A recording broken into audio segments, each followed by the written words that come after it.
Bismillahirrahmanirrahim. Assalamualaikum warahmatullahi wabarakatuh.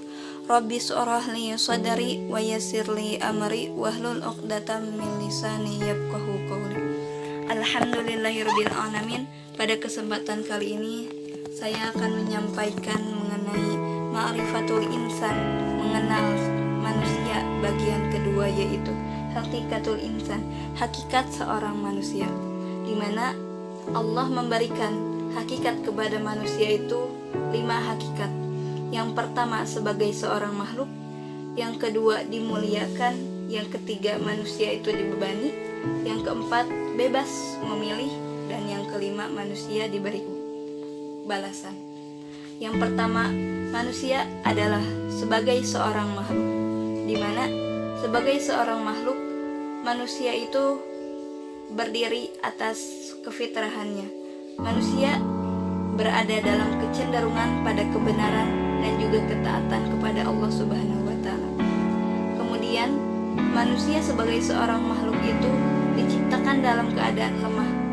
Lemah dalam tekadnya, lemah dalam keimanannya, lemah dalam kesabaran, juga lemah dalam melawan hawa nafsunya. Selain itu, manusia diciptakan dalam keadaan lemah fisiknya, dalam melaksanakan perintah dan juga larangannya. Kemudian, manusia diciptakan dalam keadaan bodoh. Manusia selalu berlaku zalim kepada dirinya karena apa yang dipikulnya. Kemudian, manusia itu sangat bodoh karena tidak mengetahui kemampuan dirinya sendiri dalam menerima amanah untuk beribadah dan juga menjadi seorang khalifah. Kemudian manusia itu fakir. Dia selalu memiliki kebutuhan kepada Allah Subhanahu wa Ta'ala. Yang kedua, hakikat manusia itu dimuliakan, di mana manusia ini menjadi satu-satunya yang Allah tiupkan ruh kepada dirinya, dijadikan pendengaran, penglihatan, dan juga hati. Kemudian manusia itu memiliki keistimewaan berupa wajah yang indah, akal untuk menerima petunjuk, berbudaya, berpikir, serta mengelola sumber daya yang Allah ciptakan. Kemudian Allah memuliakan manusia dengan ditundukkannya alam berupa bumi, langit, gunung-gunung untuk diambil manfaatnya, memenuhi kebutuhan hidupnya. Allah tundukkan siang untuk bekerja dan Allah jadikan malam untuk beristirahat. Kemudian hakikat manusia yang ketiga adalah dibebani, di mana seorang manusia dibebani untuk beribadah dalam segala ucapan, perbuatan, ditunjukkan hanya untuk beribadah. Yang kedua, sebagai khalifah, manusia dibebani untuk menjadi khalifah, menegakkan hak dan menciptakan keadilan di muka bumi, membersihkan alam dari perbuatan syirik, fasik, serta meninggikan kalimat Allah.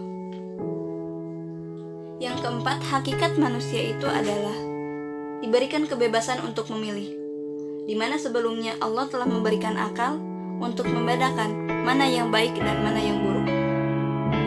Manusia diberi kebebasan untuk apakah ia mau beriman dengan menempuh jalan kebajikan sehingga mencapai ridho Allah, ataukah ia memilih kekafiran dengan jalan kejahatan dan menuju murkanya Allah. Di mana sebelumnya Rasul telah diutus oleh Allah hanya untuk menyampaikan, bukan untuk merubah, karena pada hakikatnya hidayah hanya milik Allah Subhanahu wa Ta'ala. Hakikat manusia yang terakhir adalah balasan, di mana Allah telah memberikan balasan kepada manusia atas segala aktivitasnya di muka bumi. Segala aktivitas pendengaran, penglihatan, begitu juga hati kelak akan dimintai pertanggungjawaban. Apakah dipakai untuk beriman kepada Allah atau ingkar? Allah telah menyiapkan surga bagi orang-orang yang beriman kepada ayat-ayat Allah dan beramal soleh, dan juga telah menyiapkan neraka bagi orang-orang yang mengingkari terhadap ayat-ayat Allah. di mana Allah kekalkan balasan tersebut kepada makhluk. Mungkin dari saya dicukupkan sekian. Mohon maaf apabila banyak kesalahan.